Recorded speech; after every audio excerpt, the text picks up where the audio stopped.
ਸਾਧ ਸੰਗਤ ਜੀ, ਸਾਹਿਬਾਂ ਦਾ ਫਰਮਾਨ ਹੈ, ਕਾਰਜ ਸਤਿਗੁਰ ਆਪ ਸਵਾਰਿਆ, ਵੱਡੀ ਆਰਜਾ ਹਰਗੋਬਿੰਦ ਕੀ, ਸੋਖ ਮੰਗਲ ਕਲਿਆਣ ਵਿਚਾਰਿਆ। ਗੁਰੂ ਅਰਜਨ ਦੇਵ ਮਹਾਰਾਜ ਜੀ ਬਖਸ਼ਿਸ਼ ਕਰਦੇ ਹਨ, ਥਿਰ ਕਰ ਬੈਸੋ ਹਰਜਨ ਪਿਆਰੇ, ਸਤਿਗੁਰ ਤੁਮਰੇ ਕਾਜ ਸਵਾਰੇ।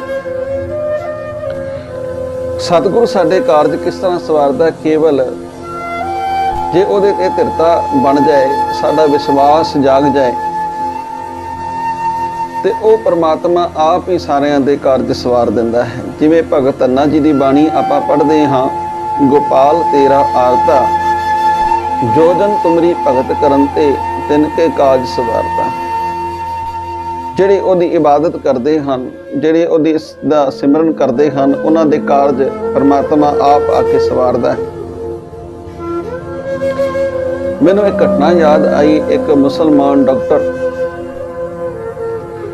ਜਿਹੜਾ ਕਿ ਉਸ ਆਪਣੇ ਇਸ਼ਟ ਦੇ ਉੱਪਰ ਬੜਾ ਵਿਸ਼ਵਾਸ ਭਰੋਸਾ ਰੱਖਦਾ ਸੀ। ਕਹਿੰਦੇ ਨੇ ਜਦੋਂ ਵੀ ਉਹ ਦੁਕਾਨ ਤੇ ਜਾਂਦਾ ਤੇ ਆਪਣੀ ਬੇਗਮ ਨੂੰ ਇੱਕ ਗੱਲ ਕਹਿੰਦਾ ਕਿ ਜੋ ਵੀ ਘਰ ਦੇ ਵਿੱਚ ਲੋੜੀਂਦੀਆਂ ਚੀਜ਼ਾਂ ਨੇ ਉਹ ਮੈਨੂੰ ਇੱਕ ਕਾਗਜ਼ ਤੇ ਲਿਖ ਕੇ ਦੇ ਦੇ। ਉਹਦੀ ਬੇਗਮ ਨੇ ਘਰ ਦੀਆਂ ਜੋ ਵੀ ਲੋੜਾਂ ਹੁੰਦੀਆਂ ਉਹ ਇੱਕ ਕਾਗਜ਼ ਦੇ ਉੱਪਰ ਲਿਖ ਕਰਕੇ ਆਪਣੇ ਪਤੀ ਨੂੰ ਦੇ ਦਿਆ ਕਰਦੀ ਸੀ। ਹੁਣ ਉਹ ਡਾਕਟਰ ਜਦੋਂ ਦੁਕਾਨ ਤੇ ਆਉਂਦਾ, ਦੁਕਾਨ ਖੋਲ੍ਹਦਾ, ਕਈ ਮਰੀਜ਼ ਉਹਦੀ ਦੁਕਾਨ ਤੇ ਆਉਂਦੇ ਤੇ ਜਦੋਂ ਉਹਦੀਆਂ ਲੋੜਾਂ ਦਾ ਖਰਚਾ ਪੂਰਾ ਹੋ ਜਾਂਦਾ, ਕਮਾਈ ਹੋ ਜਾਂਦੀ ਵੀ ਇਹਦੇ ਨਾਲ ਲੋੜਾਂ ਪੂਰੀਆਂ ਹੋ ਜਾਣਗੀਆਂ, ਤੇ ਉਹ ਦੁਕਾਨ ਬੰਦ ਕਰਕੇ ਘਰ ਚਲਾ ਜਾਂਦਾ। ਇਸ ਤਰ੍ਹਾਂ ਕਈ ਸਾਲ ਬੀਤ ਗਏ ਤੇ ਕਹਿੰਦੇ ਨੇ ਇੱਕ ਦਿਨ ਇਹਨਾਂ ਦੀ ਦੁਕਾਨ ਦੇ ਉੱਪਰ ਇੱਕ ਪਤੀ ਤੇ ਪਤਨੀ ਦੋਨੋਂ ਜਣੇ ਆਏ, ਕਿਉਂਕਿ ਉਹਨਾਂ ਦਾ ਰੁਕਣ ਦਾ ਕਾਰਨ ਵੀ ਇਹ ਬਣਿਆ ਕਿ ਉਸ ਦਿਨ ਝੱਖੜ ਬਹੁਤ ਚੱਲਿਆ ਤੇ ਰਾਤ ਬਹੁਤ ਹੋਣ ਕਰਕੇ ਉਹਨਾਂ ਨੇ ਦੇਖਿਆ ਵੀ ਸਾਨੂੰ ਕਿਤੇ ਨਾ ਕਿਤੇ ਟਿਕ ਜਾਣਾ ਚਾਹੀਦਾ, ਤੇ ਸਾਹਮਣੇ ਦੁਕਾਨ ਖੁੱਲ੍ਹੀ ਸੀ। ਵੈਸੇ ਸਾਰੀਆਂ ਦੁਕਾਨਾਂ ਬੰਦ ਹੋ ਚੁੱਕੀਆਂ ਸਨ। ਉਹਨਾਂ ਨੇ ਵੇਖਿਆ ਕਿ ਇੱਕ ਡਾਕਟਰ ਦੀ ਦੁਕਾਨ ਖੁੱਲ੍ਹੀ ਹੈ। ਜਦੋਂ ਦੁਕਾਨ ਦੇ ਅੰਦਰ ਗਏ, ਦੁਆ ਸਲਾਮ ਹੋਈ, ਪੁੱਛਿਆ ਵੀ ਡਾਕਟਰ ਸਾਹਿਬ ਸਾਰੀਆਂ ਦੁਕਾਨਾਂ ਬੰਦ, ਤੁਸੀਂ ਅਜੇ ਤੱਕ ਬੈਠੇ ਹੋ? ਉਹ ਕਹਿਣ ਲੱਗੇ ਕਿ ਅਸਲ ਵਿੱਚ ਕਾਰਨ ਇਹ ਹੈ ਕਿ ਅੱਜ ਮੇਰੀ ਲੋੜ ਪੂਰੀ ਨਹੀਂ ਹੋਈ, ਲੋੜ ਕਰਕੇ ਬੈਠਾ। ਉਹ ਕਹਿੰਦੇ ਵੀ ਅਸੀਂ ਸਮਝੇ ਨਹੀਂ। ਕਹਿਣ ਲੱਗੇ ਮੇਰੀ ਬੇਗਮ ਜਿਹੜੀ ਹੈ ਉਹ ਮੈਨੂੰ ਰੋਜ਼ ਇੱਕ ਕਾਗਜ਼ ਦੇ ਉੱਪਰ ਘਰ ਦੀਆਂ ਲੋੜੀਂਦੀਆਂ ਚੀਜ਼ਾਂ ਲਿਖ ਦਿੰਦੀ ਹੈ, ਤੇ ਜਦੋਂ ਲੋੜਾਂ ਪੂਰੀਆਂ ਹੋ ਜਾਂਦੀਆਂ ਨੇ ਮੈਂ ਦੁਕਾਨ ਦਾ ਸ਼ਟਰ ਥੱਲੇ ਕਰ ਦਿੰਦਾ। ਪਰ ਅੱਜ ਉਹ ਚੀਜ਼ਾਂ ਪੂਰੀਆਂ ਨਹੀਂ ਹੋਈਆਂ ਤੇ ਮੈਂ ਅਜੇ ਇੰਤਜ਼ਾਰ ਵਿੱਚ ਬੈਠਾ ਕਿ ਕੋਈ ਮਰੀਜ਼ ਆਏਗਾ ਤਾਂ ਮੈਂ ਆਪਣੀ ਲੋੜ ਪੂਰੀ ਕਰ ਲਾਂਗਾ। ਉਹਨਾਂ ਨੇ ਵੇਖਿਆ ਕਿ ਡਾਕਟਰ ਸਾਹਿਬ ਬੜੇ ਉਸ ਅੱਲਾਹ ਤਾਲਾ ਨੂੰ ਪਿਆਰ ਕਰਨ ਵਾਲੇ ਨੇ। ਜਦੋਂ ਉਹਨਾਂ ਨੇ ਇਸ ਤਰ੍ਹਾਂ ਦੀ ਡਾਕਟਰ ਸਾਹਿਬ ਦੇ ਨਾਲ ਗੱਲਾਂ ਬਾਤਾਂ ਕਰਦਿਆਂ ਇਸ ਗੱਲ ਨੂੰ ਸਮਝਿਆ ਵੀ ਡਾਕਟਰ ਸਾਹਿਬ ਜਿਹੜੇ ਨੇ ਬਹੁਤ ਹੀ ਸਿਆਣੇ ਨੇ ਔਰ ਪਰਮੇਸ਼ਰ ਨੂੰ ਮੰਨਣ ਵਾਲੇ ਨੇ, ਕਹਿੰਦੇ ਨੇ ਉਹਨਾਂ ਨੇ ਵੀ ਆਪਣਾ ਜਿਹੜਾ ਦੁੱਖ ਸੀ ਸਾਹਮਣੇ ਰੱਖ ਦਿੱਤਾ। ਉਹ ਜਿਹੜੇ ਪਤੀ ਪਤਨੀ ਸਨ ਉਹਨਾਂ ਨੇ ਡਾਕਟਰ ਸਾਹਿਬ ਨੂੰ ਕਿਹਾ ਕਿ ਡਾਕਟਰ ਸਾਹਿਬ ਅਸੀਂ ਬੜੇ ਦੁਖੀ ਹਾਂ ਤੇ ਸਾਡੇ ਦੁੱਖ ਦਾ ਕਾਰਨ ਹੈ ਕਿ ਸਾਡੇ ਘਰ ਕੋਈ ਔਲਾਦ ਨਹੀਂ।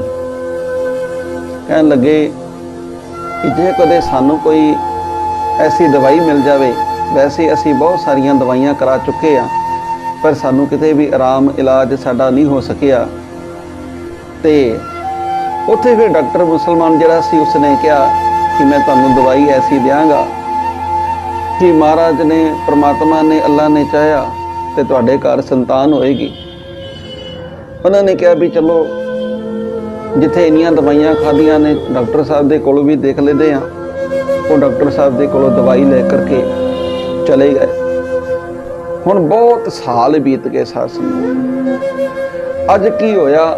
ਅੱਜ ਡਾਕਟਰ ਸਾਹਿਬ ਫਿਰ ਆਪਣੀ ਦੁਕਾਨ ਤੋਂ ਚੱਲਣ ਲੱਗੇ ਹਨ ਤੇ ਬੇਗਮ ਨੇ ਇੱਕ ਲੰਮੀ ਸਾਰੀ ਲਿਸਟ ਜਿਹੜੀ ਸੀ ਉਹ ਡਾਕਟਰ ਸਾਹਿਬ ਨੂੰ ਦੇ ਦਿੱਤੀ ਜਦੋਂ ਉਸ ਡਾਕਟਰ ਨੇ ਦੁਕਾਨ ਤੇ ਆ ਕਰਕੇ ਉਸ ਲਿਸਟ ਨੂੰ ਦੇਖਿਆ ਤੇ ਉਸ ਮਾਲਕ ਦੇ ਅੱਗੇ ਦੁਆ ਕਰਨ ਲੱਗੇ, ਕਹਿਣ ਲੱਗੇ, ਇਹ ਅੱਲਾ, ਅਜੇ ਤਾਂ ਪਹਿਲਾਂ ਤਾਂ ਮੇਰੀਆਂ ਜਿਹੜੀਆਂ ਲੋੜਾਂ ਸੀ ਉਹ ਛੋਟੀਆਂ ਛੋਟੀਆਂ ਹੋਇਆ ਕਰਦੀਆਂ ਸੀ ਤੇ ਪੂਰੀਆਂ ਹੋ ਜਾਂਦੀਆਂ ਸਨ, ਤੇ ਮੇਰੀ ਧਿਰਤਾ ਤੇਰੇ ਤੇ ਬਣੀ ਹੋਈ ਹੈ। ਮੇਰੀ ਬੇਗਮ ਨੇ ਕਈ ਵਾਰੀ ਮੈਨੂੰ ਕਿਹਾ ਕਿ ਤੁਸੀਂ ਆਪਣੀ ਧੀ ਦੇ ਨਿਕਾਹ ਦੇ ਵਾਸਤੇ ਕੁਝ ਨਾ ਕੁਝ ਪੈਸਾ ਜੋੜਨਾ ਸ਼ੁਰੂ ਕਰੋ। ਇਸ ਤਰ੍ਹਾਂ ਕੇਵਲ ਤਾਂ ਕੇਵਲ ਲੋੜਾਂ ਪੂਰੀਆਂ ਕਰਕੇ ਹੀ ਸਾਡਾ ਗੁਜ਼ਾਰਾ ਨਹੀਂ ਹੋ ਸਕਦਾ, ਪਰ ਮੈਨੂੰ ਤੇਰੇ ਤੇ ਵਿਸ਼ਵਾਸ ਹੈ। ਹੇ ਅੱਲਾ, ਤੂੰ ਮੇਰੀ ਇਹ ਮੁਰਾਦ ਵੀ ਪੂਰੀ ਕਰ। ਹੁਣ ਇੱਕ ਪਾਸੇ ਮੁਸਲਮਾਨ ਡਾਕਟਰ ਆਪਣੀਆਂ ਲੋੜਾਂ ਦੱਸ ਰਿਹਾ ਹੈ, ਉਹ ਜਿਹੜੀ ਲਿਸਟ ਹੈ ਉਹ ਸਾਰੇ ਦਹੇਜ ਦੀ ਲਿਸਟ ਹੈ, ਜਿਸ ਦੇ ਵਿੱਚ ਸੋਨਾ, ਚਾਂਦੀ, ਘਰ ਦੇ ਸਮਾਨ ਜੋ ਦਹੇਜ ਵਿੱਚ ਦਿੱਤਾ ਜਾਂਦਾ ਹੈ, ਉਹ ਸਾਰਾ ਕੁਝ ਉਸ ਲਿਸਟ ਦੇ ਵਿੱਚ ਲਿਖਿਆ ਹੋਇਆ ਹੈ। ਤੇ ਡਾਕਟਰ ਸਾਹਿਬ ਦੀ ਬਿਰਤੀ ਉਸ ਅੱਲਾਹ ਤਾਲਾ ਦੇ ਨਾਲ ਲੱਗੀ ਹੋਈ ਹੈ। ਕੀ ਹੋਇਆ ਕਿ ਇੱਕ ਬਹੁਤ ਵੱਡਾ ਟਰੱਕ ਤੇ ਉਹਦੇ ਅੱਗੇ ਇੱਕ ਕਾਰ ਆ ਕੇ ਰੁਕਦੀ ਹੈ ਤੇ ਡਾਕਟਰ ਸਾਹਿਬ ਦੇ ਕੋਲ ਜਾਂਦੀ ਹੈ ਤੇ ਕਹਿਣ ਲੱਗੇ, ਡਾਕਟਰ ਸਾਹਿਬ, ਤੁਸੀਂ ਸਾਨੂੰ ਪਛਾਣਿਆ? ਡਾਕਟਰ ਸਾਹਿਬ ਜੀ ਕਹਿੰਦੇ ਵੀ ਨਹੀਂ, ਮੈਂ ਨਹੀਂ ਜਾਣਿਆ। ਲੱਗੇ, ਅਸੀਂ ਰੀਬਨ ਤੋਂ 20 ਸਾਲ ਪਹਿਲਾਂ ਤੁਹਾਡੇ ਕੋਲ ਇਸੇ ਨਾਂ ਤੇ ਆਏ ਸੀ ਤੇ ਤੁਸੀਂ ਸਾਨੂੰ ਬੱਚਿਆਂ ਵਾਸਤੇ ਦਵਾਈ ਦਿੱਤੀ ਸੀ ਤੇ ਤੁਹਾਡੀ ਰਹਿਮਤ ਦੇ ਨਾਲ ਤੁਹਾਡੀ ਦਵਾਈ ਜਿਹੜੀ ਸੀ ਕੰਮ ਕਰ ਗਈ ਸੀ।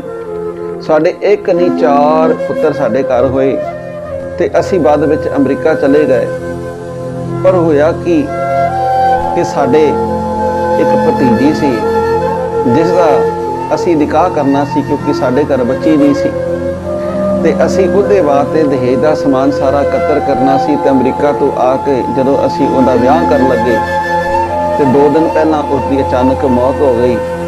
ਅਸੀਂ ਆਖਿਆ ਵੀ ਇਤਨਾ ਦਹੇਜ ਦਾ ਸਮਾਨ ਜਿਹੜਾ ਹੈ ਉਹ ਕਿੱਧਰ ਨੂੰ ਅਸੀਂ ਦੇਈਏ, ਕੀ ਕਰੀਏ, ਕੋਈ ਲੋੜਵੰਦ ਹੋਵੇ ਉਸ ਨੂੰ ਦੇ ਦੇਈਏ। ਪਰ ਜਦੋਂ ਸਾਡਾ ਖਿਆਲ ਤੁਹਾਡੇ ਵਾਲੇ ਪਾਸੇ ਗਿਆ ਕਿ ਤੁਸੀਂ ਰੱਬ ਨੂੰ ਮੰਨਣ ਵਾਲੇ ਹੋ, ਤੁਸੀਂ ਆਪਣੀਆਂ ਲੋੜਾਂ ਤੱਕ ਸੀਮਤ ਹੋ। ਤੇ ਜਦੋਂ ਅਸੀਂ ਆਏ ਸੀ ਉਦੋਂ ਤੁਹਾਡੀ ਬੱਚੀ 5 ਸਾਲਾਂ ਦੀ ਸੀ। ਅਸੀਂ ਤੁਹਾਡੀ ਦੁਕਾਨ ਤੇ ਦੇਖੀ ਸੀ। ਅੱਜ ਅਸੀਂ ਤੁਹਾਡੇ ਕੋਲ ਆਏ ਹਾਂ, ਤੁਹਾਡੀ ਬੱਚੀ ਦਾ ਜੇ ਅਜੇ ਕਿਤੇ ਨਿਕਾਹ ਨਹੀਂ ਹੋਇਆ ਤੇ ਇਹ ਅਸੀਂ ਦਹੇਜ ਦਾ ਸਾਰਾ ਸਮਾਨ ਲੈ ਕੇ ਆਏ ਹਾਂ ਤੇ ਇਹ ਤੁਸੀਂ ਸਾਰਾ ਸਮਾਨ ਪ੍ਰਵਾਨ ਕਰ ਲਓ। ਡਾਕਟਰ ਦੇ ਅੱਖਾਂ ਦੇ ਵਿੱਚੋਂ ਅਥਰੂ ਆ ਗਏ ਤੇ ਉਹ ਆਪਣੇ ਉਸ ਅੱਲਾਹ ਤਾਲਾ ਦਾ ਸ਼ੁਕਰਾਨਾ ਕਰਨ ਲੱਗਾ, ਕਹਿਣ ਲੱਗਾ, ਹੇ ਅੱਲਾ, ਮੈਂ ਦੀ ਮੱਤ ਤੇ ਬੜੀ ਛੋਟੀ ਸੀ, ਮੇਰਾ ਵਿਸ਼ਵਾਸ ਤੇ ਬੜਾ ਛੋਟਾ ਸੀ, ਪਰ ਪਰਮਾਤਮਾ ਤੇਰੀ ਰਹਿਮਤ ਬਹੁਤ ਵੱਡੀ ਹੈ। ਤੂੰ ਅੱਜ ਮੈਨੂੰ ਸਮਝ ਆਇਆ ਕਿ ਜੇ ਇਨਸਾਨ ਰੱਬ ਦੇ ਕੋਲੋਂ ਸਾਰੀ ਕੰਧਾਂ ਰਾਜੇ ਤੇ ਉਹ ਵੀ ਉਸ ਨੂੰ ਮਿਲ ਸਕਦਾ ਹੈ, ਕਿਉਂਕਿ ਉਹ ਪਰਮਾਤਮਾ ਸਾਰਿਆਂ ਦੇ ਕਾਰਜ ਸਵਾਰਨ ਵਾਲਾ ਹੈ, ਸਾਰਿਆਂ ਦੀ ਮੁਰਾਦਾਂ ਪੂਰੀਆਂ ਕਰਾ ਹੈ। ਸੋ ਸੱਤ ਜਿਹੜਾ ਹੈ ਉਹ ਸਾਰਿਆਂ ਦੀ ਝੋਲੀਆਂ ਭਰਦਾ ਹੈ ਜੇ ਉਹਦੀ ਨਜ਼ਰ ਸਵੱਲੀ ਹੋ ਜਾਏ। ਅਸੀਂ ਪਾਵਨ ਬਚਨ ਪੜ੍ਹਦੇ ਹਾਂ, ਲੱਖ ਖੁਸ਼ੀਆਂ ਪਾਤਸ਼ਾਹੀਆਂ ਜੇ ਸਤਿਗੁਰ ਨਜ਼ਰ ਕਰੇ। ਜੇ ਸਤਿਗੁਰ ਦੀ ਰਹਿਮਤ ਹੋ ਜਾਏ ਤੇ ਲੱਖਾਂ ਹੀ ਖੁਸ਼ੀਆਂ ਘਰ ਦੇ ਵਿੱਚ ਆ ਜਾਂਦੀਆਂ ਹਨ ਤੇ ਰਹਿਮਤਾਂ ਦਾ ਮੀਂਹ ਵਰਸ ਜਾਂਦਾ ਹੈ। ਸੋ ਸਾਡਾ ਭਰੋਸਾ ਗੁਰੂ ਗ੍ਰੰਥ ਸਾਹਿਬ ਮਹਾਰਾਜ ਦੇ ਉੱਪਰ, ਪਰਮਾਤਮਾ ਦੇ ਉੱਪਰ ਸਾਡਾ ਹੋਣਾ ਚਾਹੀਦਾ ਹੈ। ਜਗ੍ਹਾ ਜਗ੍ਹਾ ਤੇ ਮੱਥੇ ਨਾ ਟੇਕੀਏ, ਗੁਰੂ ਗ੍ਰੰਥ ਸਾਹਿਬ ਦੇ ਚਰਨਾਂ ਦੇ ਵਿੱਚ ਨਮਸਕਾਰ ਕਰੀਏ, ਜਿਤਨਾ ਸ਼ੁਕਰਾਨਾ ਹੋ ਸਕੇ ਕਰੀਏ ਤੇ ਦ੍ਰਿੜਤਾ ਭਰੋਸਾ ਗੁਰੂ ਤੇ ਲਿਆਈਏ। ਜਿਹੜਾ ਗੁਰੂ ਤੇ ਭਰੋਸਾ ਲਿਆਉਂਦਾ ਹੈ ਉਸ ਦੇ ਉੱਪਰ ਗੁਰੂ ਦੀ ਰਹਿਮਤ ਹੁੰਦੀ ਹੈ। ਸੋ ਸਤਿਗੁਰ ਦੀ ਕਿਰਪਾ